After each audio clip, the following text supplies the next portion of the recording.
Hello, this is chapter 4 of Higurashi. Do do do do da da da da ba ba da ba. Do do do do do do do da da da. This is the unplanned extra one, I guess.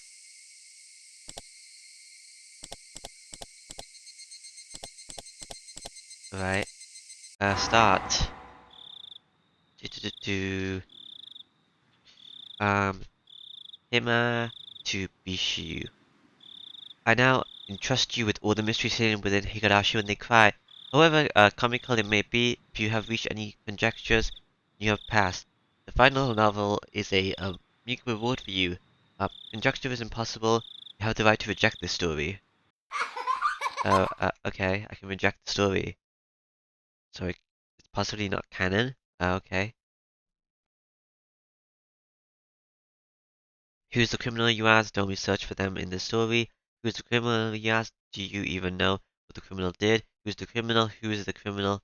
Who will kill me now? Midsummer 1985. I don't know when the games take place. Like, it always says the date. I had misread the time and ended up arriving too early. Schedule board flipped with a series of clacks. My flight to Sapporo was still a bit later. Still a bit later on. Still had over an hour before boarding. Well, I might as well close my eyes for a bit on that bench over there then. I came here directly from work, so maybe the fatigue from that was making me sleepy. Finding a suitable bench, I put my luggage on the seat next to me and settled down. Phew. I sighed like an old man. I had hoped to stay young forever, but had become splendidly middle-aged. Apparently the rumor that even people in the later half of their 20s experience a decline in their physical strength wasn't a lie. It had, um, it had been mind-numbingly busy at work lately, so I rarely had any time to myself. This might have been the first time I'd been able to enjoy a journey alone like this since I was a student. The reason behind this trip was to meet with an old friend. It was a bit strange to call him an old friend. In fact, it might be better to call him a bad one. After retiring a couple years ago, he moved to Sapporo with his mother downtown. His mother passed away soon after, and he was now peacefully enjoying his second lease on life. His name was Karudu Ushi. Ugh, Ushi. He was a former detective from the Primary Investigation Unit at the station in Okinomiya Preference. To be honest, the only direct contact we ever had didn't last more than 3 days. After that, we exchanged New Year's cards but never met again. But this was the first time we meeting him in 7 years. In other words, we met 7 years ago, in 1978. There was something I just had to ask, to talk to him about concerning that time. To explain that, it was impossible not to recall the incident that happened back then. The kidnapping, the details, and a resolution of which were resigned to darkness. Also, it was impossible not to recall a certain mysterious girl. My name is, Mario, Oru Akasa. It was a year that had been strangely hot, even though it was only June. Huh? Higurashi? Early summer 1978. Goodbye, teacher. Okay, bye. Watch out for the cars. Watch out for cars. I don't drop in at a friend's house along the way. Make sure you get your textbooks in order for tomorrow before you go to bed. Clatter, clatter, clatter. The lively sounds of children running towards the hallway.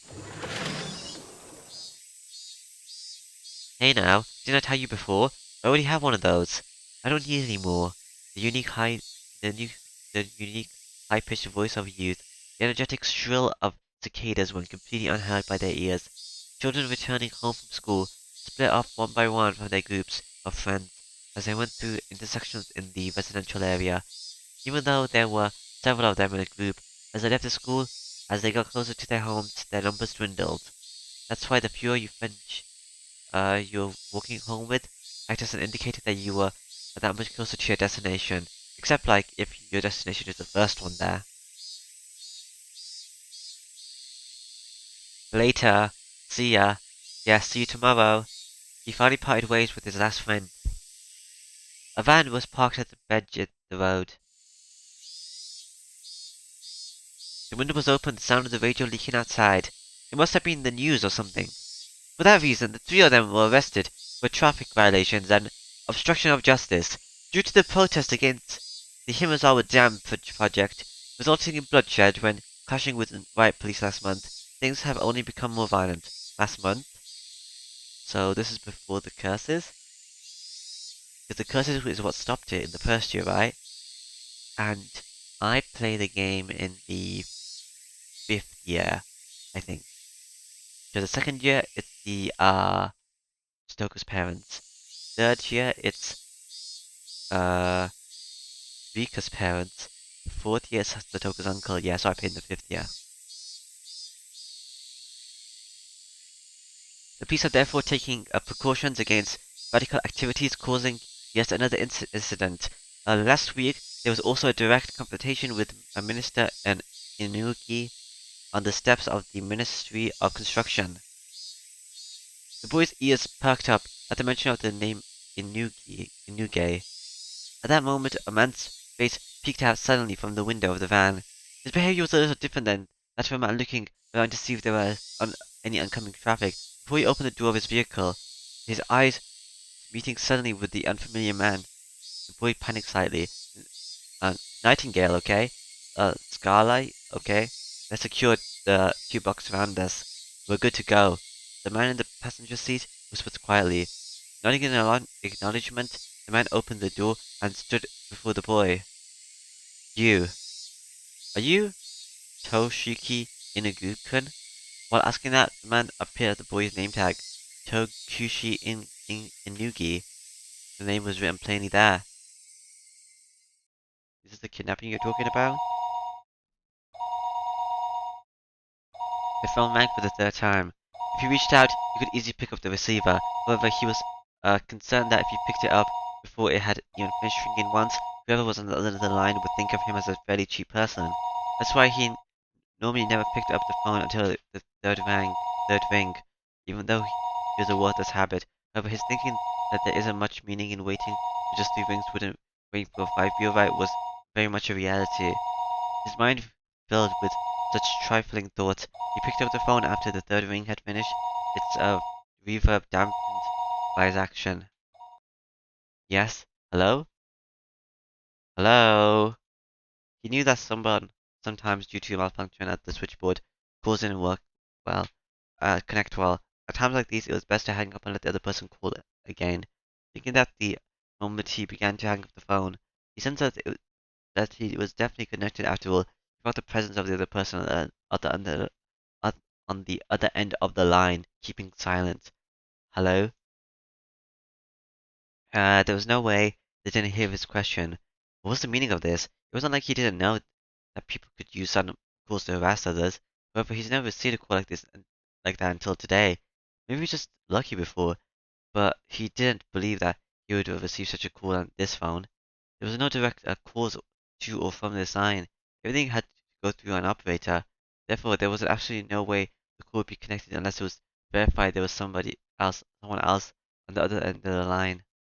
That's why he didn't understand how to deal with the silent call, instead settled into confusion. I don't know who you are, but if you have nothing to say, I'm gonna hang up. Please call again some other time. Intending that to be the parting line, he made to slam down the receiver. It was at the moment that the person on the other line and on the other end spoke up for the first time. You didn't say who you were, so I was anxious. If you're not Minister Inugi, please hang up right now. You couldn't help but be surprised by the extremely strange voice on the other end of the line. Was there a human alive who could speak with this hoarse and metallic tone? No, this voice was voice he'd heard somewhere before. This was the kind of voice that was on those low broke documentaries that they would use when they wanted to hide the identity of the person of a speaker, wasn't it? The voice he was hearing over the line was exactly like that. Who are you? As I said, that's what I want to ask. Are you Minister Inugi? Inugi hesitated to answer, unable to discern the intent of this suspicious phone call. He had a vague feeling that something was off. He thought about hanging up the phone and asking the operator who initiated the call, However, he forced himself to restrain that urge and for the time being chose to state his name and listen. That's right, this is Inuki. I said my name now, you say yours. My name doesn't matter. First of all, let's begin by, think about the situation you're in right now. Right now you're sitting in your chair, talking on the phone, yes? Then why don't you try opening the lower drawer to your right? The lowest drawer to the right of the minister's chair? There was a lock on it. Not enough to function as a safe, but nonetheless, it was a drawer that contained some valuable things. So Inuki thought that the person wanted some of the information contained within the drawer. Sorry, but I don't have any intention of opening that. I have no reason to follow orders from someone who doesn't even give me his name. If you don't open that drawer, I'll hang up the phone. You will most likely most likely end up regretting that. Why don't you think about opening up that drawer first? Inuki didn't like following orders from this suspicious person one bit. However, he was concerned about what the man meant when he said regretting it, so he decided to open the drawer. He took the small key he kept stowed away in his pocket and unlocked the drawer. His hand stopped right before he opened it. What if there was a bomb inside, and it would explode if the drawer was opened? The delusion took hold of him. He quelled that instinct and opened it. Did you do it? The thing that's in there, do you know what it is? This is... What is the meaning of this? Hey, I don't think there's any need for me to explain this, is there? I gave you some time, so please think about it a little. I'll contact you again later. Now then, pardon me. Hey, wait, hello? Hello? The call had already ended. That would not change no matter how much he yelled at it. Even still, Inuki, without realizing that, continued yelling into the receiver for a while. The drawer was still open. On top of the folders, crammed into the drawer, it lay there. Toshiki Inuki, written in plain text, plain lettering on a grade schooler's name tag, just lying there, completely out of place, as if it were cowering. This is a work of fiction. Any resemblance to actual people or organizations is just a coincidence. Higurashi When They Cry. 07th Expansion presents Welcome to Hinamizawa When They Cry.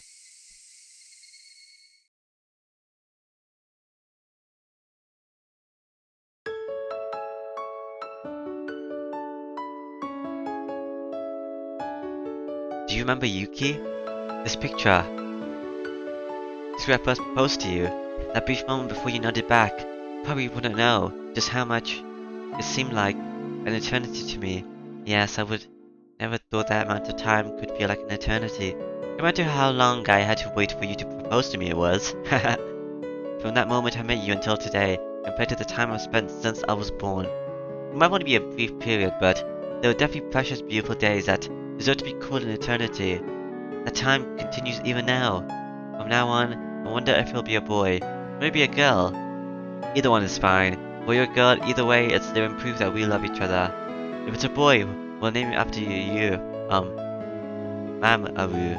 If it's a girl, we'll put the Yuki for my name in hers.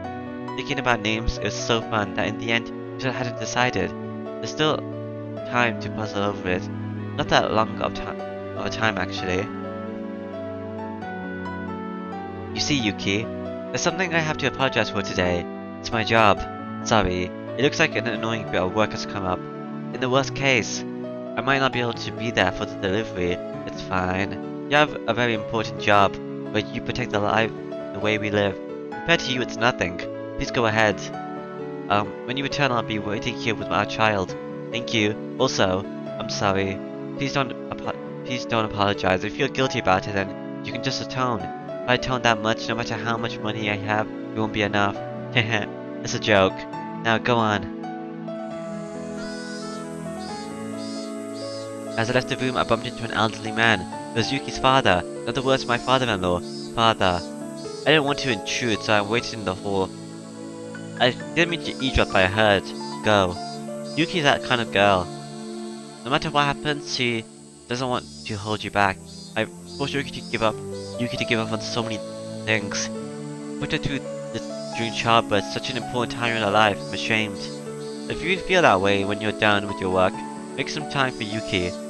She'll be happier with that than you passing your work off on someone else. Thank you. I know full well you do important work. Be proud of what you do. Yuki's looking forward to your triumphant return. Yes. Ba-da-ba-ba-ba-ba.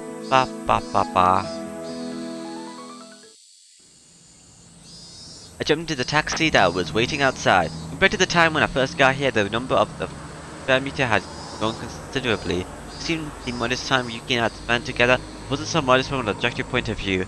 Sorry to keep you waiting. Go ahead. No worries. Well then, off we go. The taxi jerked as it changed gears to accelerate, soon bearing the hospital my wife was in behind a throng of buildings. If it was to end up as a really troublesome ordeal, I probably wouldn't be returning for quite some time. To a rookie like me, and on top of that, one who's off duty, it seemed that the section chief was calling for all hands on deck. The veteran upper brass gathered on an emergency basis happened occasionally. This was the first time though that I'd experienced everyone gathering together like this. Whatever was happening, there was no doubt it was going to be something novel. Right when my wife was ready to give birth, if I wanted to spend the time to curse my misfortune, I'd be here all day. Even the bird and ginkgo trees lining the street that always brighten my mood seemed to lack some of their usual luster. Eventually, the government office came into view. Briefly holding my breath, I let the feeling of tension course through my body once again. I had to remember the work I was doing was important, necessary, and difficult. I composed myself and sharpened my wits. Ready? The taxi stopped in front of the building.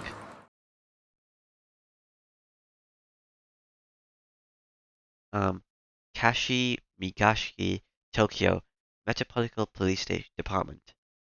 Chief, everyone's here.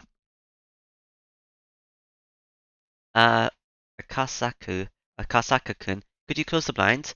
Blinds were usually closed when they needed to use a projector, or if the discussion was going to contain some particularly disturbing content.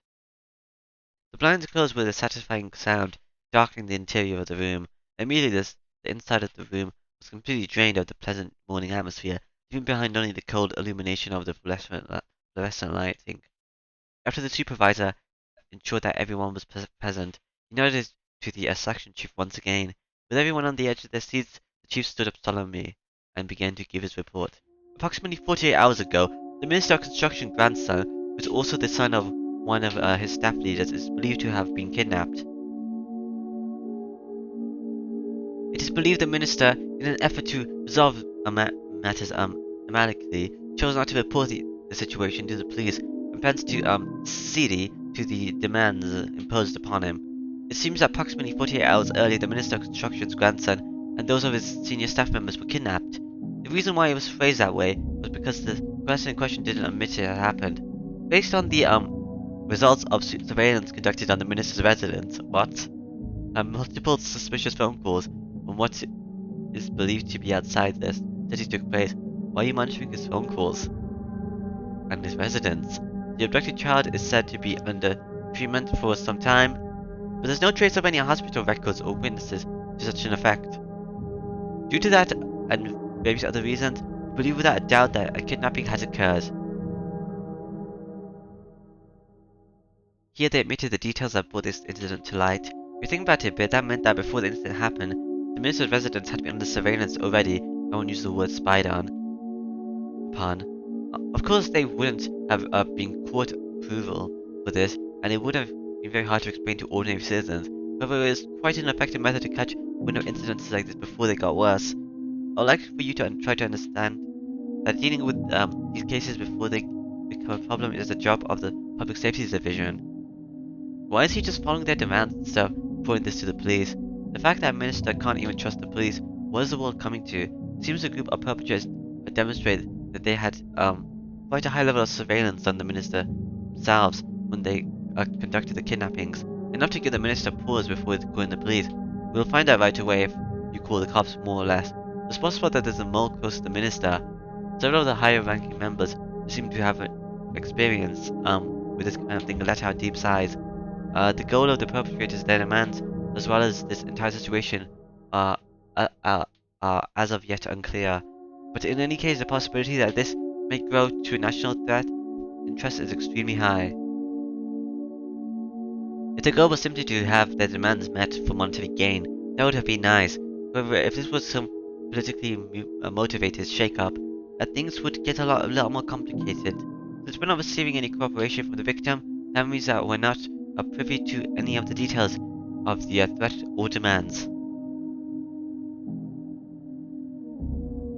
Due to the fact we believe there may be a mole involved in this incident, this investigation is highly classified. Only the people in this room are to know of this. Furthermore, as this case is our utmost priority, we'll be placing on hold on everyone's normal duties. Understood? After that, the supervisor continued on tactfully explaining our course of action. If this incident were to become public, it was possible that the minister's political life would be over. That's maybe the explanation of how the rest of the nominees would fall, but in the end, support in the Diet would decline, followed by a non-confidence vote and a snap election, and it might even expand communist influences. In other words, we wanted to handle this delicately. Kawayashi and Seiki monitor communications from the minister and the child's residence 24/7. Find out what the minister is doing. Report anything that happens. The remaining members investigate whether it is related to the case as assigned to your unit. Focus your lines of investigation on the commies, Reds, and Confeds, and don't discount the possibility of foreign involvement either. I've experienced one or two immaculate situations before. This, however, was the first time I've seen things get so hectic. Several sophisticated conversations were progressing without the involvement of a rookie like me. I didn't intend to be timid, but I couldn't hide my confusion at this unfamiliar situation. And cover that. As for Asaka-kun, I snapped back to the learners upon hearing my name called. Yes? You investigate the environmental groups that have petitioned the minister. Among them, there's that group petitioning the Himazawa Dam project that made the papers. Make sure you investigate them thoroughly. I doubt this is the act of some citizen group, but we have to eliminate every possibility we can. Understood. So those opposed to the Himazawa Dam, it's probably best if you go to the location personally. Get some information from the local authorities. They're a fairly radical organization, so the Public Safety Division there should have them marked as well. Understood. I'll head over there. Your wife, she's almost ready to give birth, isn't she? I apologize for the timing of all this, but I'm counting on your cooperation. You can't take our time with this, so we just have to brute force it with our boots to the ground. Yes, I know. My wife hates to interfere with my work, with her own circumstances anyway. Sorry and thanks. So then, as for Kawasaki-kun and Seiki-kun, to help support your... I didn't want to take a business trip with when my wife was about to give birth. I can hit the Higurashi and inside a building. Even if I was a little busy, as long like I'm pretty sure I'm like in a I'm like in a high up building as well. Like that's what I think of in my head, at least. I'm in like a really high up building in a massive tower in a very dark conference room. Even if I was a little busy, as long as I was in Tokyo, I could hear to the hospital right away. On assignment so that would be difficult. Even so, I knew the work I was doing was important and fully understood that I was in no position to be so selfish. I'd have to make it up to my wife for having to be away at such an important time. My wife Yuki would probably forgive me with a smile. The only thing she could hate doing would be holding me back. My male ego, though, as the least she wished she would have tried to stop me. Sorry, Yuki. I don't mind if you always complained to our child that their father couldn't come to the hospital when they were born because he was too busy with work. Then the next day, I took the bullet train to Nagoya, and from there, transferred to the train to XX Preference. Getting to my destination by land took several hours. If I was traveling by air that amount of time, I could have got as far as Hong Kong. Prefecture was by no means close. Preference. I never sat in first class except for work, but whenever I did, the seat seemed stiff. Closing my eyes, I mentally reviewed documents I read yesterday. Yeah, okay. The group under the investigation, Onika Ushi Defense Alliance. There were a group of residents opposed to the development proposed under the Himazawa Dam project. The local protests were quite heated and were getting more radicalized. Even limited to what was written in the newspapers, there was bloodshed that occurred during a clash with the riot police interference with the dam construction. Too many to count. The number of petitions, sit-ins, and direct appeals to government organizations were innumerable. Okay. As an extension of that, there was a direct appeal to the Minister of Construction the other day. Oh, this was the reason why we were investigating this group in the first place. The land they lived on was going to be submerged, so it was no wonder they would go into a frenzy over it. Even given that, though, could they really be capable of doing something like kidnapping the Ministry of Construction's grants in order to halt the project? From my take on it, I had serious doubts. This kidnapping plot was extremely sophisticated and complicated enough that it was believed there was some political backing. This wasn't something that could be pulled off by some group of local protesters. Well, just like the chief said, the plan was to eliminate all possibilities. While I'm in the ex-police reference room, taking my time to investigate the higher-ups in Tokyo would probably solve the case, without my involvement entirely. Even if that was true, I couldn't regret being away from Tokyo while my wife was ready to give birth. This was work.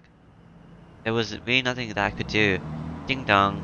The announcement that we'd be arriving at our destination soon snapped me back to wakefulness. Go Kia preference. Okay. The Akinomiya Defense Alliance. Yeah, they've been quite active around here. The peculiar Public Safety Department already had the document and a cup of tea ready for me, waiting for me. In short of it, they're a group of residents opposed to the dam. Really, it's probably better to say that every resident living on the land that's going to be submerged is running into action, though. Like the old saying, fight to the last. They're a determined and well-prepared lot. It'd be nice if they drew the line at just being a moderate residential organization. The stack of papers they had prepared for me in the documentary room was by no means thin. At first, they were pretty much just your average citizens' initiative, but ever since that incident with the riot police, they've really started to heat up. Now they've got a violent mentality on top of growing incredibly radical, increasingly radical. Violent organizations usually indicate ones that enforce their own ideologies without regards to the democratic process. Breaking that down, many of these organizations had held extreme left revolutionary ideologies.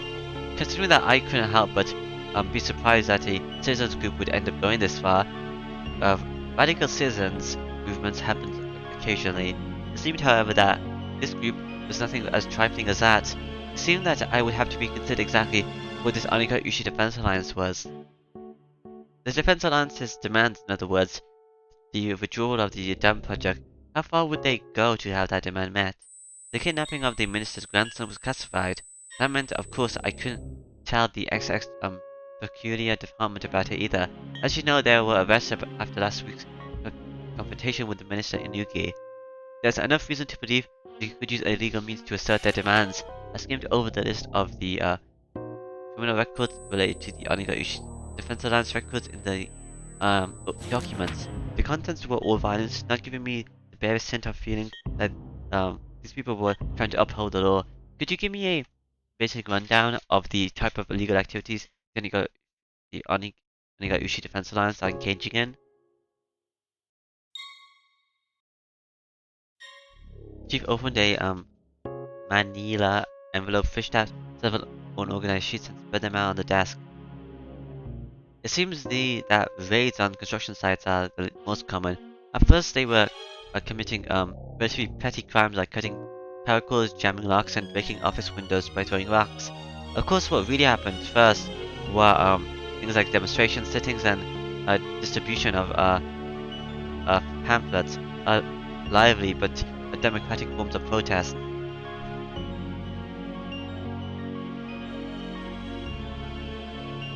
However, then the demonstrations and police clash, which started a riot, leading to numerous injuries and arrests. It was from then on that the Higurashi Defense Alliance, like the name implies, began to take on a more demonish form of resistance. Demonish. Okay. If the raids were frequent, didn't the local police up their patrols? Well, of course they were on full alert, but they were up against the locals, you know. There wasn't much the police could do if they were sneaking around under the cover of darkness. Might as well label the entire map of Hinamizawa around the dam construction site enemy territory. No matter how alert the police were, the locals would just showed them exactly how easy it was to sneak around. Actually, it was after the police upped security that the uh, protesters started getting even more extreme, as though they were being provoked. See here? Can you tell how things started to heat up? An office set on fire, the destruction of heavy construction equipment, destruction? They couldn't have used explosives. No way. You see, they crammed the gas tanks full of sugar cubes. If they do that, it fouls the engines. Even in Japan, it seemed there had been people doing that to the vehicles of occupying forces right after the war. Compared to the misdemeanors like breaking windows, it was extremely violent and aggressive. After being toyed around with to that extent, the local police have completely lost face. The arson was a bit much. After that, the local police drastically increased the number of personnel they had stationed there around the clock. The raids on the construction site quieted down a bit after that. I use the word quieted down, but that was still smack dab in the middle of the list of crimes. See, after that they found that taking the side became difficult, they started resorting to personal attacks. The first person they targeted were the construction workers. After that there was silence, and what was described to me was a guerrilla war fought in the jungle. Threats and violence against the workers, harsh words and harsher rocks were thrown. There's quite a list of accusations here, but there's not a whole lot of convictions. Of course not. First of all, there's no witnesses. On top of that, even if we identified the perpetrators, we have alibis coming out of the woodworks. What do you mean by that? Take for example, you're walking home around Hinamizawa when a certain man stabs you with a knife. Remember the person clearly, even know his name and address. However, the knife doesn't have any fingerprints on it, and there's no other physical evidence. While you think this would be a run-of-the-mill assault case, wouldn't you? Hinamizawa though is a perfect crime. Everyone is everyone is the entire village. They're all in on it. To protect the man who is a perpetrator, they get their story straight and prepare an alibi. To that end, they'll probably even forge some evidence. There's nothing they can do but put them on trial. On top of that, there's not being any material evidence though. People testify one after another to cover his side of the story. Any prosecutor would hesitate to file charges. I'm not sure about the murder, but if it's something like owning a gash on somebody's forehead with a thrown rock, or leaving a bruise after hitting someone, even if you could single out a suspect, there's enough reason doubt to not convict. Every case in Hinamizawa without a doubt is perpetrated by someone in Hinamizawa. Every case without a doubt is perpetrated by someone in Hinamizawa, but they can't identify who. Even if they were able to figure out who it was, they're unable to obtain enough circumstantial evidence through due process. The villagers were all extremely well informed about this, and so the malicious, vicious, and tenacious personal attacks continued. The victims can't have been okay with that though, right? Couldn't they have filed for an appeal? But you see about that, everyone on the inquest committee didn't want to get involved with something so troublesome. They won't stick their noses into anything related to Hinamizawa. The inquest committee is comprised of a random selection of local residences. In the event the prosecutors fail to get a conviction, they have the power to order a retrial. It's a system designed to assert the will of the people on the action of expert prosecutors in the legal world. In this case, however, the team comprised of local residences has backfired.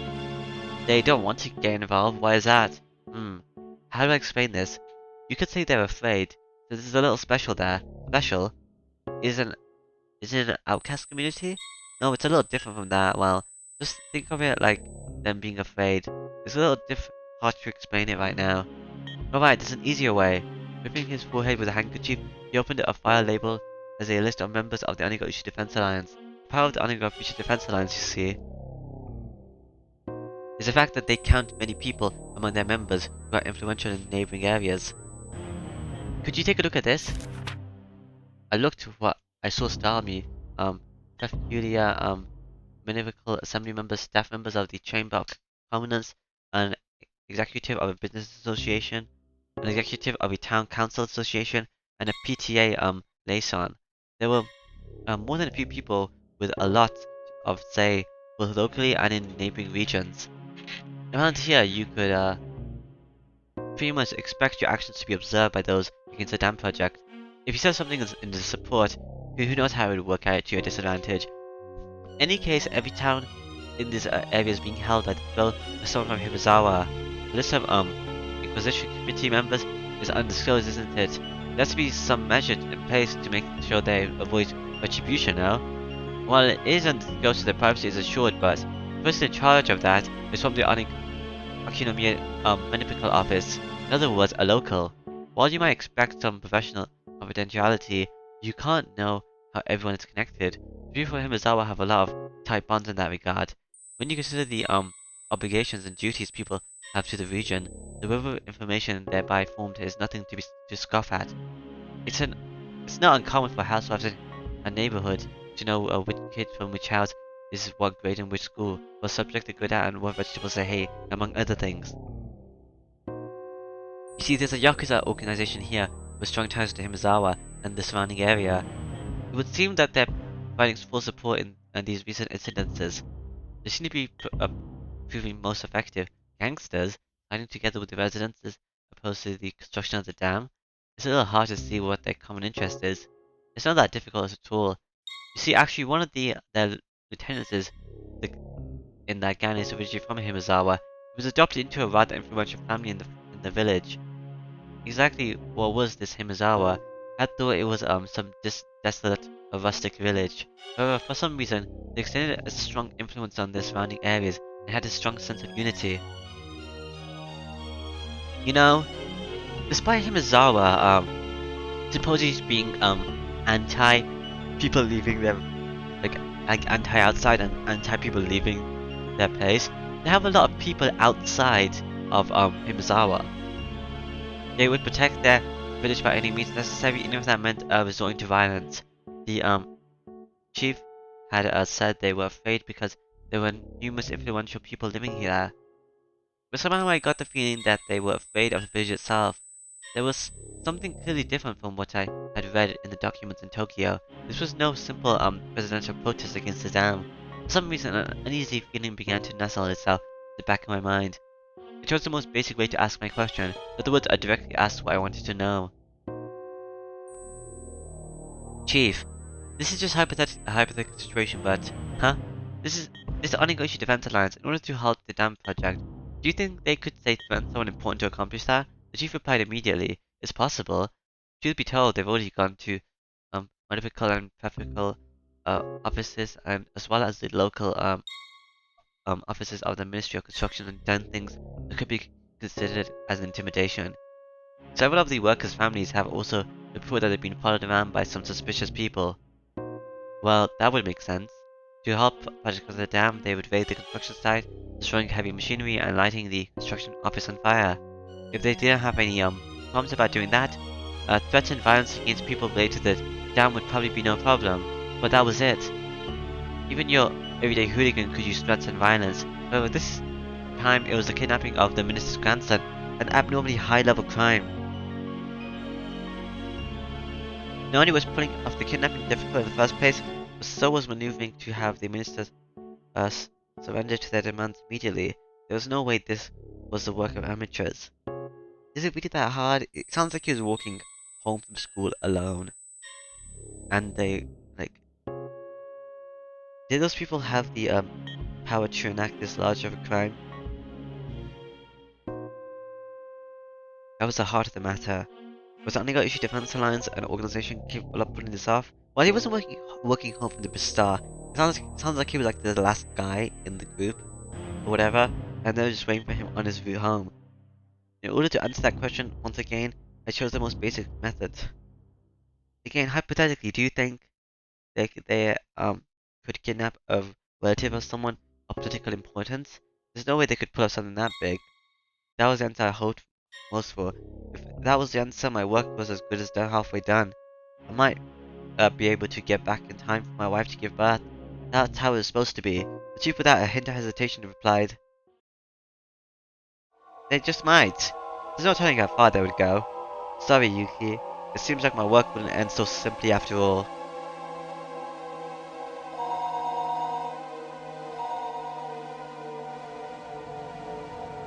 Oh, Kasada, Oh no, that's not your name. Okasaka. Good work. Here's information gathered at the XX Preference Office. It's coming along. It seems I'll be able to meet up with their local, public safety department, so I'm planning on heading out that way. How's the investigation in Tokyo going? The others are progressing along, but the number of groups we have to investigate are countless. Time isn't really a luxury here. There was no new developments at this time. No matter how suspicious the Onigoshi Defense Alliance was, if they solved the case in Tokyo, my job was done. It looked like my wishful thinking wouldn't come to pass. Picking up the phone, I let my gaze drift outside the window to the valley of unfamiliar buildings. Akasaka-san, a call Yukimbawa just returned. I'll take you to it, so follow me. Ah, thank you. He showed me the elevator to the underground parking lot where a battered sedan was waiting for me. That the steering wheel kept drifting to the left was a little concerning, but it would be enough to get me around for a while. My destination was Shinobon City XX Preference, an area under the control of the Onigoshi Defense Alliance. The Akinomiya police station was right on the side front lines. Higurashi, when they cry.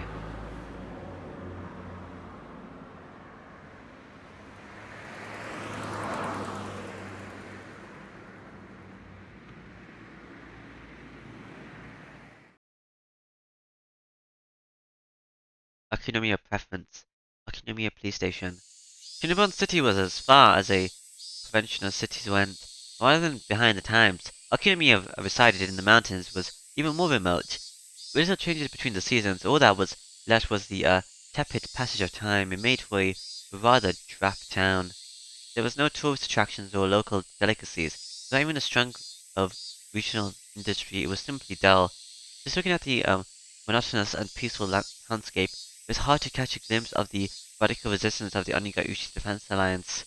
The atmosphere of boredom didn't hint of the Okinomiya police station being on the front lines of the dam project, nor of the numerous incidences I heard about the preference headquarters. Good morning. Are you here to pay a fine? No, I have an appointment with, Motada-san from the Public Safety Division. Please tell him it's, Okasaka. Ah, my apologies, but please wait a minute. The clerk who thought I was here paying a pocket, violation at first glance, after phoning with the unfamiliar extension number, told the person on the line they had a visitor. Welcome, welcome, Akasaka-san, was it? It must have been timing traveling all the way out here. Sorry, we have to do something. We have to do this here. I tried to reserve a reception room, you see, but the counselor suddenly woke up and chased me out. I would have hesitated to call where we were a conference room as it was very small and cluttered. The cramped space was packed with lockers. I had the impression that it was more of a changing room that doubled as one for smoking. Listening to its crude cartels, I didn't get much of a feeling that Mutadi was a head of the local public safety division, was much of an intellectual. But I knew that in exchange he had both experience and an absolute confidence in his instincts. I apologize for interrupting you during such a busy time. I'm Okasaka from the Metropolitan Police Station Department. Pleased to make your acquaintance. Motode from Public Safety Division. Motode. Nice to meet you. I was threatened by uh, Sanake from uh, Tafulia gangbusters to be generous with my accomplishments. Gangbusters? You mean the Tafulia Crime Prevention Division? You see, we're treating the Onigoshi Defense Alliance as an extension of the local Yakuza. You would have to be a newbie if you think they would they're just a resident protest group. While uh, they said the preference office too that the Onigoshi Defense Alliance was linked to the local mob. If I recall correctly, the adopted son of someone influential was a lieutenant in the gang. It's the other way round. The complete opposite. The Yakuza put up the protest group as a front to justify their actions. Just think of it like that. Completely the other way round. um, Otedi was just about rolling with laughter. This was slightly different than the information given to me at the procurator office, but someone embedded locally would be more knowledgeable. While we were talking, occasionally some people who seemed to be detected would come in and change. When one of those individuals noticing Motede's guffers came up to us. Mr. Ushi? Here's Ushi. Hello. I was wondering what you guys were talking about. Oh, Kuma-chan. Perfect timing. Why don't you join us? This here is Inspector Akasaka. You came all the way from the Tokyo Police Department. An inspector? I'm still a rookie. My name is Akasaka. Pleased to meet you. It must be nice to be such a so fresh face. Did they hire you this year? I couldn't help but think I was being ridiculed, so I responded with a full smile. I could tell that this this new person was like the type who had the confidence and the instincts and experience. I really didn't like those types of people. Let me introduce you, Akasaka-san. This is Ushi-kun from our investigation department. Regarding the S-file you were asking about, he's familiar with it. S-file? S for Shinozaki. If something is an S-file, it means that's something to do with the Shinozaki family. It's something of a code name. Shinozaki? Come to think of it, I remember when I poured over the documents at headquarters, there were quite a few groups with the last name Shinozaki popping up. If I remember, there's a Shinozaki who is one of the executives of the Higurashi Defense Alliance. I'm pretty sure that the treasurer. The two of them were surprised when I rattled off what I posed that Shinozaki held.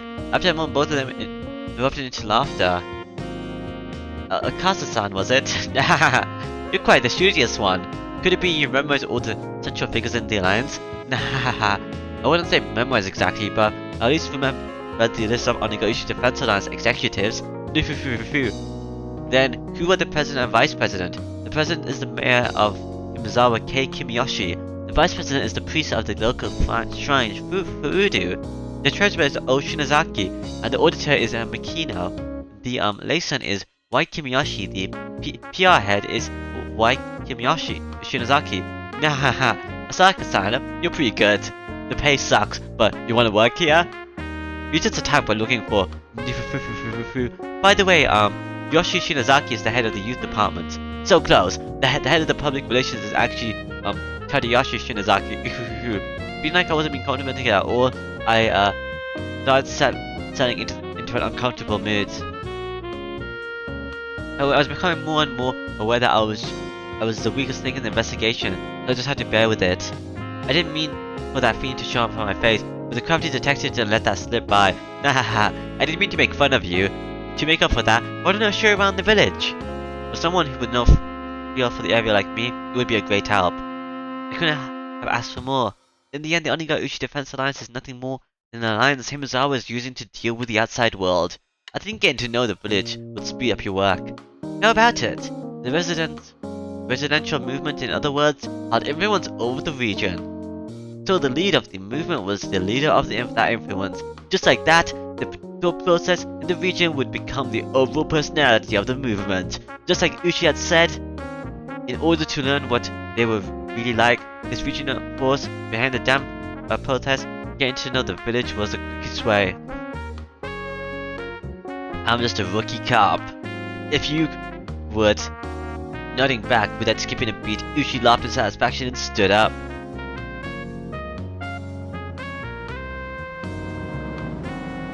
If I took the information I learned at the peculiar office from Motada to heart, if my position was exposed, my personal safety was at risk. The opponent was an extremist group that had no qualms about using threats or violence against someone. If my personal information was leaked, it wouldn't be hard to imagine that I'd be in danger, whether on the job or not. Thinking that, I felt a little nervous. Though these guys are quick to remember faces, if you've seen with me, they'll probably do a lot to hinder your work. This might be a little cliche, but put this on. Ushi handed me an incredibly suspicious disguise, composed of a baseball cap, sunglasses and a mask. I didn't want to get hot and stuffy, but Ushi's warning was probably right on the money. Considering that I put them all on with appreciation, it looked so suspicious that Ushi had to smile wearily. How much did I tell you again? Let's see. To the part where you were talking about how these three families control the village? The Higurashi Defense Alliance was the same as the village of Hinamizawa itself. meaning there was direct correlation between being an executive in the alliance and being a leader in the village. And as Mutada had told me a short time ago, if the village was ruled by the three ancient families, then it would mean the Onigashima Defense Alliance was being ruled by those three same families. What did the documents say at the Peculiar office about the leader of the Defense Alliance or whatnot? The documents I was using were classified. If I responded to Ushi's question, it would be a breach of security. However, most likely, this man I judged was more well versed in this situation than any of the documents at the Peculiar Police Defense Department, so I decided to answer him. As the president of the Alliance is the current mayor of the village, Kichio Kimiyoshi. Ushi, upon hearing that, let out a small chuckle. For him to act like that and to laugh at the answer, as was reported in the documents, meant that wasn't the case in reality. So then that means that someone else other than Kimiyoshi is behind the scenes, contrary to what the preference of things, or rather what is commonly known. Omen Kimiyoshi is nothing more than a figurehead. In the first place, the post of a mayor in the village is nothing more than ceremonial. In other words, there's someone else in charge of both the alliance and the village. Would that be the three families you just talked about? Well, I'll explain that right now. All of a sudden, with a thunk, the car suddenly lunged. The paved road had given way to a gravel one. At the same time, the scenery outside the village, the window changed. The Hinamizawa Dam project must be withdrawn. Overthrow the shameless puppets of the governors. The dam will submerge the natural beauty of Hinamizawa, protect the village from unethical dam. I fear the wrath of Orishida-sama's curse. Demolish the dam. Those involved must go. The construction office must respond. The office manager XX must negotiate with us. Signs of manners crowded the roadside. Even reading the brush-scrawled words was daunting. It was as though where the road just changed was a border with a different country. At that moment, I was startled by the car suddenly braking. Looking ahead, a barricade had been erected. About 5 or 6 protesters were wearing masks and helmets to hide their faces, but were blocking the road, yelling at us angrily to stop. What is this, a checkpoint? These guys never learn. Ushi snorted as he rolled down the window and leaned out. Hey, you guys, you can't be blocking the road like this here. As Ushi glared at them with a malicious laugh, they visibly faltered. Clear the way, we can't get by like this. You would have thought it was Ushi's car. That panicked thought seemed to make them lose their presence of mind. As if we had known it was your car, Detective Ushi, we would have been so rude. Detective, what happened to your usual car? Is it in for maintenance? Something like that. I just can't get used to this car they loaned me. Judging from their brief conversation, I could guess that they were familiar with the license plate of the car Ushi normally used. In other words, if they'd known the car belonged to the police, they would have hidden the barricade. What they were doing was obviously obstruction of traffic, a blatant crime. Who's that suspicious guy? You. Could you show us your face? The man glared at me menacingly. Wearing a mask and sunglasses made me look particularly dubious. Would not showing my face get me into some sort of necessary trouble? I turned to Uchi to see what I should do. Give him a break. He's still a little shy rookie. We just wanted to make sure he wasn't somebody suspicious. Himazawa has been a bit of a stir as of late. Nah, have you looked at yourself in the mirror? That mask you're wearing is way more suspicious. Nah, the minute you should continue to talk like that, frightening smiles at one another. However, from the beginning to the end, I couldn't get over the feeling I was sitting on a powder keg. Has the number of illegal truck dumping still not decreased? It's a real hassle dealing with it all the time. If the police could understand and cooperate, it would really help. During that conversation, the barricade was removed, leaving a gap wide enough for a single car to get through. Ushi lightly honked the horn once and began to roll the car forward. I could see the man antagonistic glares at the back of the car in the rear-view mirror. What was that just now? Blocking a public road like that? Of course it's a crime. Still, if you get worked up over that, it'll never end. Those guys see, claim there's an investigation of trucks illegally dumping in the village. Yes, so it goes that in order to stop that, they're halting suspicious vehicles for inspection. Illegal dumpings? Like corrupt contractors just tossing industrial waste away? The line of arguing is that if the police aren't doing anything about it, they'll take matters into their own hands. While the industrial waste is just something they're doing by themselves anyway. By themselves, they have a pretty good strategy. You see, in order to hinder construction, they'd spread industrial waste over the dam site. Then blaming it on corrupt contractors, they start ins- insin ins- insinuating these inspections, insinuating um there they stop every construction vehicle coming through and interfere with them as much as possible. Then it's one of those methods that Higurashi Defense Alliance is using. Without explaining just now, this car's license plate has already been recorded. It shouldn't get stopped from here on out. Those guys know very well not to make me angry. Nah ha ha ha ha ha ha. See, rumors is that if they can figure out the car's related to the construction in some way, not only would they be checkpoint stopping at every turn, but they'd be throwing rocks, planting road spikes as well. It's best you be careful so you're not identified. If they find out you're from public safety, who knows what you'll suffer through. New through. She was acting like we were talking about something fun, but for me it was no laughing matter. It almost feels like we're running into a civil war in the Middle East. Nah, that's a good way of putting it. Is it pretty much what you just said? Yushi turned to me with a grin and menacing laugh. You see, this here is a war zone. The car slowed down a bit as it went down a narrow road through some farmland. You see that house in the forest over there? That, um, an antiquated one? Looking at where Ushi was pointing, this certainly was an old, traditionally designed house. That house belonged to the mayor. Belongs to the mayor, Omen Kimiyoshi. You could say it belongs to the main Kimiyoshi household as well. There's a lot of branches, but they'd, be one of the three families. The three families. The ancient families that control Hinamizawa. That's right. And one of the others is the Furudu family. The house doesn't even have a single branch. All that's left is the head priest's family. Him right over there, there's a shrine. He's he's a priest there. By the way, the Defense Alliance's office is on the ground of the shrine. The office of the Onigashima Defense Alliance. If these guys were the enemy, that would make the shrine their stronghold. Can we go look over there? The shrine is the Furudu family's private property, you see. Being police, we can't step foot there without a warrant. See, they got a member of the Adias with ties to the village backing them up. Basically, being the police has its strengths and weaknesses. Well, even when we talk about the three families, what? That's something from a long time ago. Way back when those three families used to hold councils to decide things about the village. Meaning it's different now. You got a pretty good one. Pretty good nose.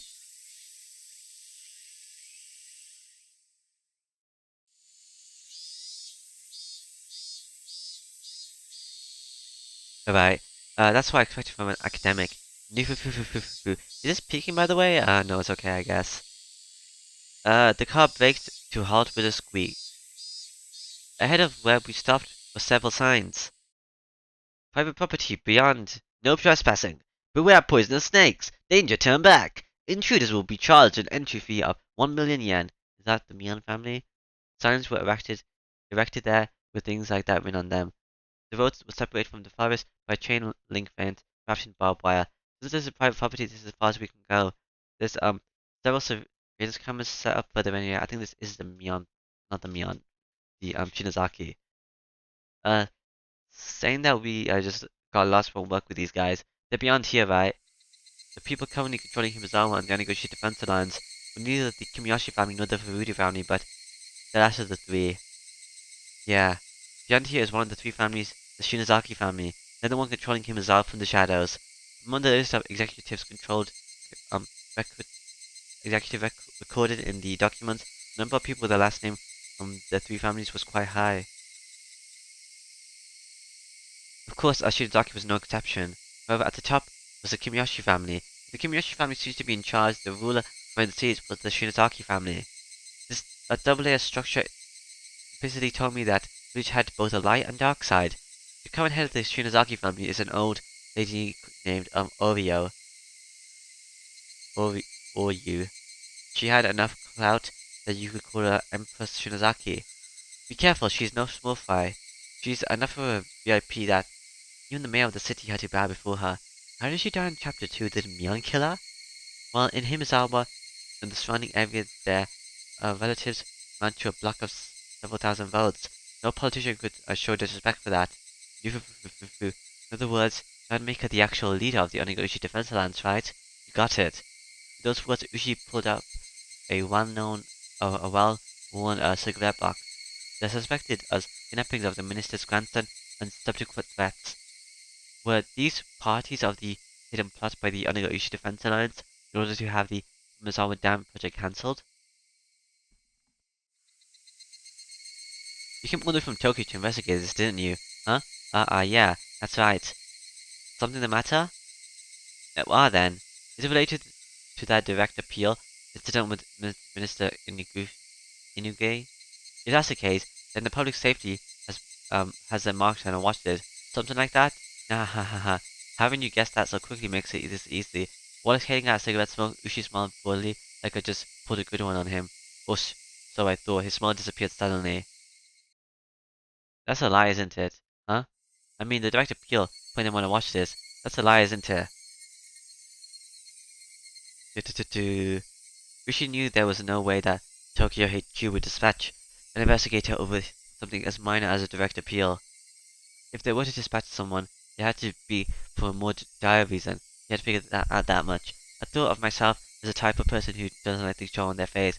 In front of his watchful gaze, however, I felt that what I was thinking was completely laid bare. Ushi silently lit another cigarette as if waiting for me to interject during this awkward pause.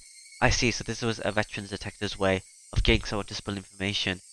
But as soon as I realized this, there would be nothing more. If I didn't open my mouth, I wouldn't have to lose anything. All I had to do was stare out the window and enjoy the scenery until Ushi gave up. You really are bad at hiding things, you know. Being so young and earnest isn't so bad. Ushi smirked as he twisted out his cigarette, while I tried not to let him notice I had yielded completely. At first I thought I won, but at the very least Ushi had asserted I was hiding something. Really that I might have ended up marching to his tune.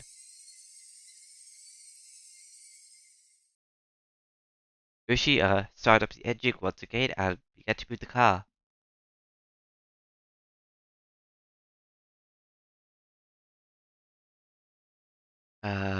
Ushi started up the engine again and began to move the car. Where did he say this? I forgot.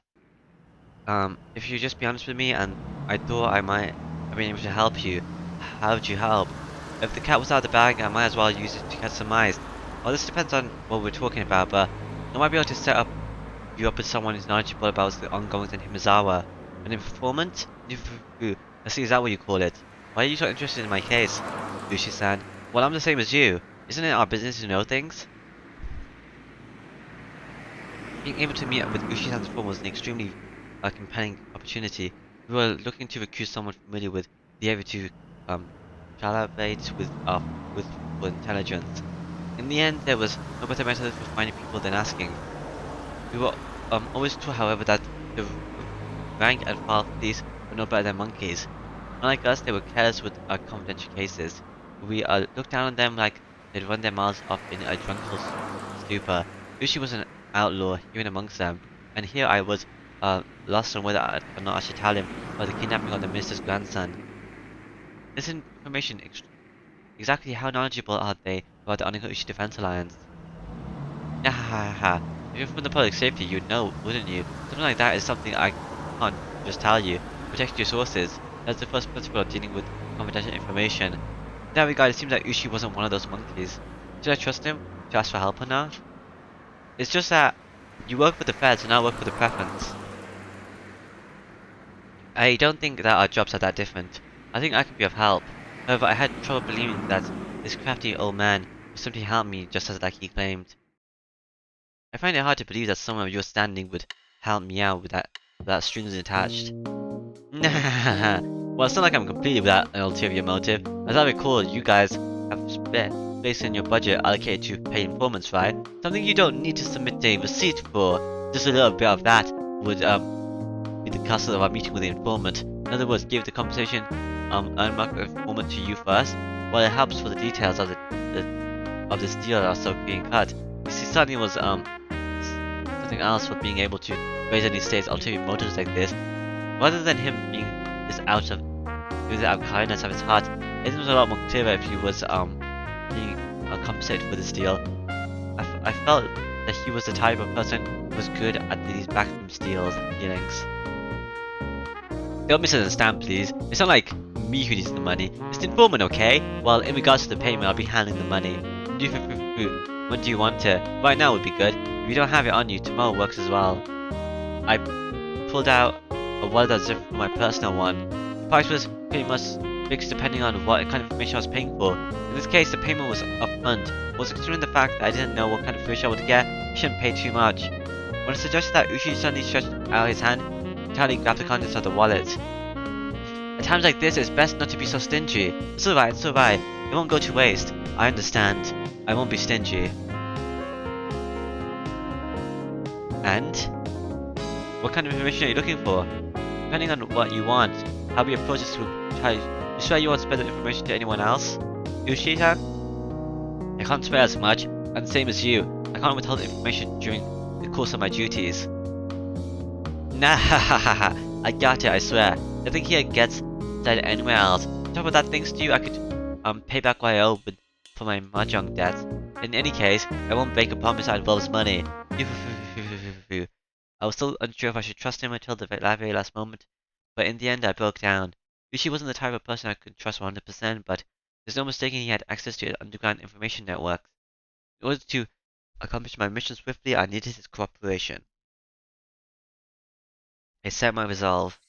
I'm investigating whether or not the Higurashi Defense Alliance is related to a certain incident. Certain incident?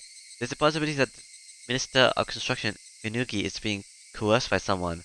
Saying there's a possibility is kind of a roundabout way of putting it. It appears there's a mole close to the minister, and due to that mole, the minister had been monitored quite thoroughly and was seemingly forced to cede to their threats right away. None of this was reported to us or the police. I see. So that's why you're saying there's only one possibility is being coerced. In that case, isn't it a little strange? If the minister didn't report this to anyone, how do you guys know about this incident? If we didn't spy on the minister's private life, we would have never found out. I don't think we had to provide that explanation to the informant, so I'm omitting it. Ushi had apparently caught on and quietly chuckled when I refused to explain. I see. There's a spy close to the minister, so the public safety made it a highly classified investigation. That certainly isn't a very accurate story, is it? If this matter becomes public, not only would this affect the minister's public career, but the possibility of there being a shift in the political landscape is extremely high. If the perpetrator's aim is indeed that, then this could develop into a very grave situation. While with the government having development projects all over the country, they'd butt heads with quite a few people. It wouldn't take much long for the left-wing party to suddenly gather much more support. We're currently investigating what demands are being forced on the minister, but at the least, we have a good idea of how he's being treated, threatened, how. The minister's grandson was kidnapped. They're denying it, but judging from when he was last seen, it's believed it's already been 72 hours since the kidnapping, so 3 days. If they were just after ransom money, they would have settled it by now. It may be this.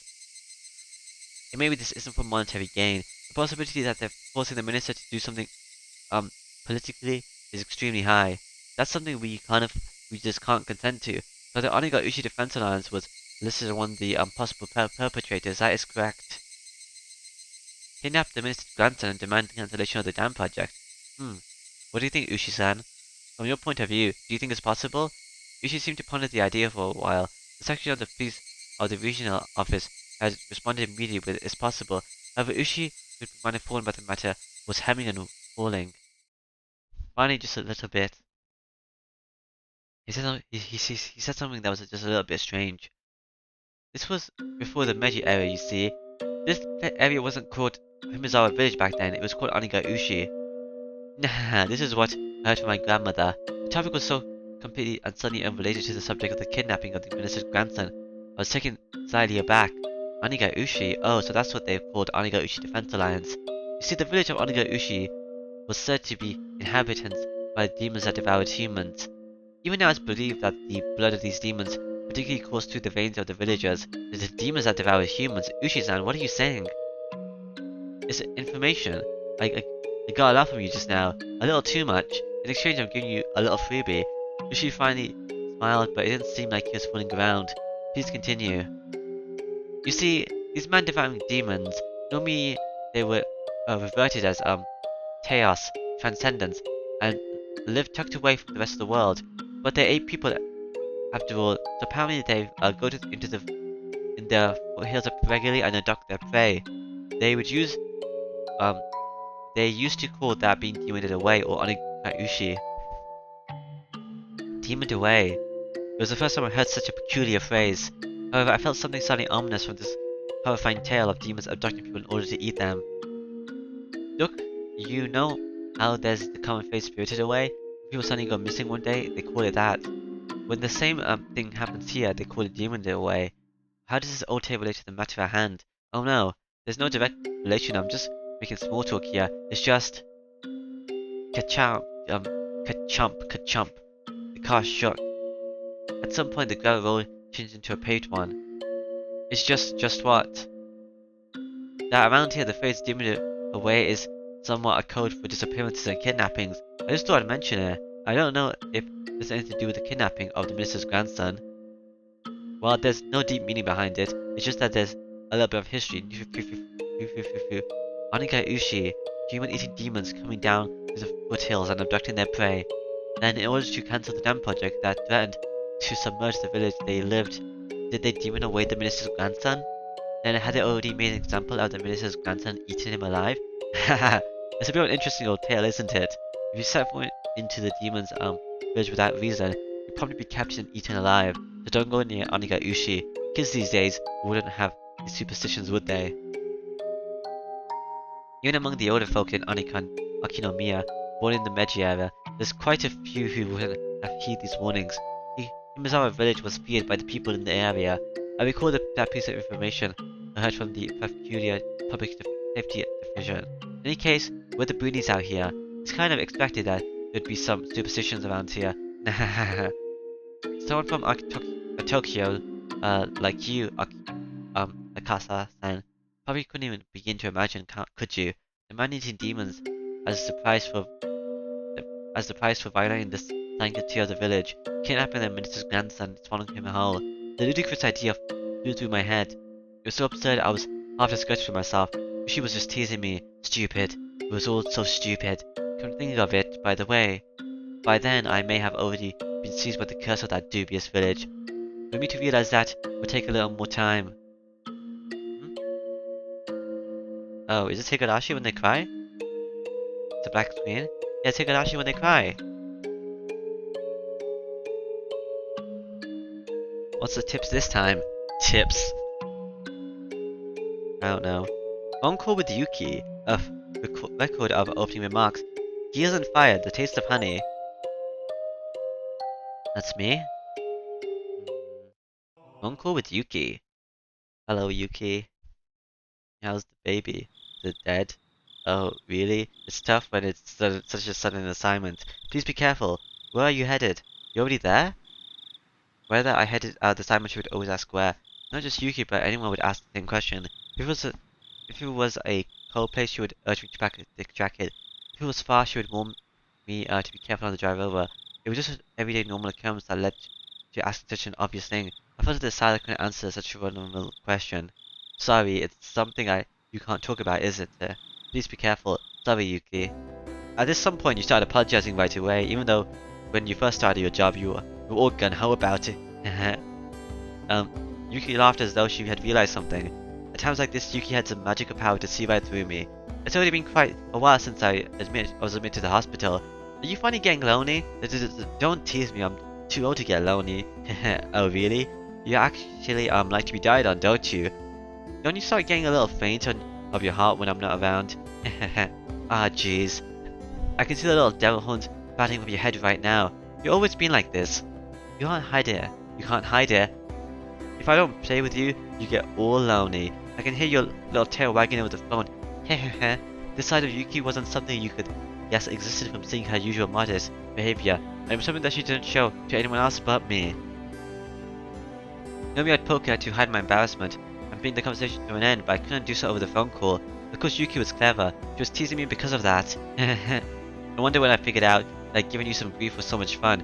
Give me a break. In any case, it's good to hear you're so lively. I know, right? Did that cheer you up? I had called Yuki to keep her from feeling lonely, but when she was by herself in the hospital room, of course that was nothing more than a pretense that I, being shy, had come up with. Assuming that Yuki had long since seen through that act. Yeah. Please phone again. When I'm not feeling up to it, I'll get my father to talk with you. Although if you're talking with my father, I get the feeling that you'll be standing at attention on the other side of the line. For a little while, Yuki kept teasing me without letting me end the call. Okay. Records of opening remarks. Chairman XX, members of the XX Party, congratulations are due as we are celebrating 25 years since our founding. The past 25 years have seen much growth in XX preference. The once quiet scenery with nothing but fields now has seen the opening of a new stop for the bullet train, and with the development of the highway, we have seen the rebirth of a modern city bursting with youthful energy. We reap the benefits of a new business and industry, and with this special reverence, the residents of XX Preference have put time-honored traditions, without moved, and cultures, business and industry. With these ideals in harmony, they have accomplished in growing their city into one of Japan's forefront metropolis. Of course, the development of XX Preference couldn't have happened without the growth of XX Party. We are resolved to see every one of our campaigns promises to fruition. Reaching our targets definitely exemplary life like arrows fired from a bow. With these arrows as the foundational basis of XX's party, our members have sought to pierce the obstructions preventing the happiness of the residents of XX Preference. But I do believe that everyone here is unlike an ordinary arrow. While being an unfaltering and straightforward, we have not neglected in seeking solutions that conform to the current day and the current day and age, while also keeping an eye on the future. An arrow once loose can only fly to its destination. Everyone here, however, is not a simple arrow. Even one loosed from the bow, without neglecting our studies, while employing new methods and impeding more effective and flexible ideas, thus being able to change trajectory mid-flight. We are magical arrows. The modern age marches even ever forward. Sometimes it marches faster than the time taken for planning to execution. The following part was not in the script. It is thought to have been obliterated by the minister. For example, there have been recently been numerous problems with the Hinamizawa power plant project. Rather than forcing through the project solely because it was decided upon by the government, it is necessary to reflect and adjust to the ever-changing needs of the residents, the region and the next generation. The protests by the local residents that surrounded Hinamizawa Dam, there are also the will of the people of the FX Preference. We feel that there is no need to listen because the project has already been finalized, then you do nothing more than shed a poor light on Japan's post-war democracy. The following is as per the script. For the lasting happiness of the citizens of Japan and the residents of Axis Preference, please consider these policies thoroughly. I believe, however, we have all gained something from the flexibility and foresight of the XX Party. I've taken up much of your time. However, allow me to say the following to celebrate the 25th year anniversary of our founding. Chairman XX, member of the XX Party in attendance. Thank you very much for today. From the opening remarks of the XX Party, reference form of 25th anniversary celebration. Huh? You just inject something about Himazawa in your thing. Gears and fire, and the taste of honey. Why is it red? What is this? Hmm? The world is filled with people blessed with relationships. Of course, that doesn't mean that everyone is connected to each other. It's obvious that on the other side of the planet, there are people laughing and crying who can't possibly have an effect on you. However, in the extreme limited communities of your neighborhood, that sort of connection is just a matter of fact. It's quite possible that a single remarkable event could have massive consequences inside a small community. If you were to increase that in the scale, a perfect stranger on the other side of the globe might become enough of a legend to have an effect on our lives. Well, it's not always that way. Like I said at the beginning, things between people aren't that relevant in the grand scheme of things. Whether some household nearby is having steak or croissants, doesn't matter to me. When I put on my shoes, it doesn't matter to me anyone whether I put on the left or right one first. This is much the average person can understand, but actually in reality this is the truth. The bonds between people are quite well defined. It's not just a matter of distance or being far or near. For example, let's say that person A's action has some effect on me. Even then, person B's action could have absolutely no consequences on my life. The reverse could also hold true. Just because my actions affect person A, that doesn't always mean that they affect person B as well. Let's put it bluntly, if the bonds between people are like gears in a machine, the gears that represent me meshes with some people, but is isolated from others. There are some who try to argue against this. Those people would bring up the example of gears and a clock. Each gear indeed only directly meshes with one or two others. However, if you rotate one gear, the next one to it also moves, which connects to the next one. In the end, all the gears are moving. There's logic behind this, more than enough to convince the average person, which is the argument. Why is the argument convincing? The answer is simple. The relationship between people are ambiguous and can only be described conceptually. However, the gears are connected and how their movements are chained together can't be used as a fundamental explanation, so it throws a wet blanket on the argument. So for the people who like that explanation, I'll use the example of a clock to refute you. First of all, to say that this world is a singular clock would be wrong. That is, there isn't one clock. There exist many clocks on this world, each connected their own time. If you think about it, the idea that this world is just one giant clock is the height of arrogance. And if you use the analogy of gears to explain human relationships, then you should be able to explain using the analogy of multiple clocks unrelated to a single gear. Neighbors A and B. A gear in the same clock as me, so it's best to remain civil. B gear is in a different clock, so he doesn't really matter to me at all. That's the kind of clear distinction that I'm talking about. You want to say I'm being malicious? Then let's change the analogy to something more familiar so you can understand. You've probably heard of the phrase "a fire on the other shore," sometimes in your life, no? For example, if your neighbor's house was on fire, you'd probably try and help to put it out, wouldn't you? It'd be awful if that fire spread and burnt down your own house after all. But what if the house was on the other side of the river? It doesn't really affect me. Would you still go out your way to help? You wouldn't, would you? Even though it would be the wrong thing to do, there's no way the fire could spread to your own house. Even if it turned into a huge calcification, there's no relation between the house that will spread fire to yours and those that won't. Without this basic example, you should be able to see the difference between gears that are or aren't related to your own. Having said that, there's still a lot to think about, even without a river to divide it. After all, it's not specific spatial problems like being on the other side of the river, is it?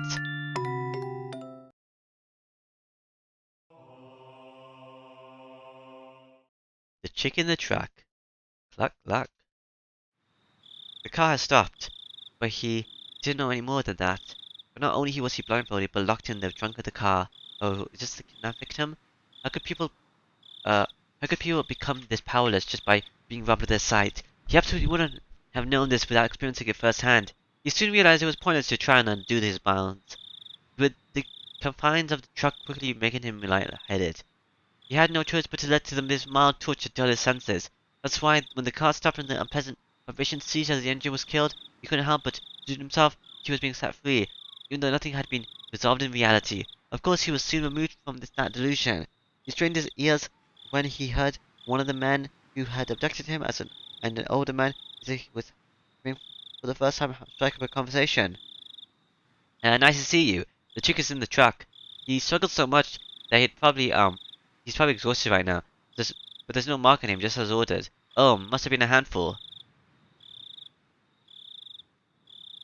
The truck opened, letting in a blast of fresh, cool air. Even though up until now he had been thinking about getting out of this stuffy truck, when it actually opened he suddenly became uneasy, enough so that he wished that the lid of the truck would again close, separating him from them. Suddenly someone stroked his head. Of course, since he was blindfolded, he couldn't tell if the hand was paying him or simply evaluating how easy it would be to just remove his scalp. Unable to tell the difference, he only freezes as he imagines the worst case scenario. Poor little bugger. He's shaking. Just stay calm for a bit. The older man said that, panting as he stroked the boy's head. This must be real tough for ya. But, you see, your Gramps is a nice man. It'll help ya soon enough. Having having heard nothing but the average standard dialect his whole life, the old man's distinct intonation left a deeper impression on the man, on the boy. But he had no idea what he was saying. For your Gramps to register as meaning, your grandfather took a while to process. Eventually, the hand that was stroking his head loosened the blindfold. Can't keep his eyes covered. If he splits his face open, to be bad. And with that, we might as well take out that gag. And can't breathe like that. It'll be a trouble if he yells. Leave him to us. Jeez, you guys don't know how to treat somebody. You may find said no rough stuff. You better keep remembering that. Yeah, we won't do anything stupid. As long as the kid cooperates, that is. The man's hand throwed roughly and repeatedly at the boy's head. A rugged hand, unlike the affectionate one was stroking at him before. Just stay cooperative. If you struggle, there's no guarantee that what will happen. That, thinks, that cliche, thinks threat was literally being into his head. Okay. So I'm a copper. Some, I guess. Whatever. But yeah, that's it for this time. So, yeah. Bye bye.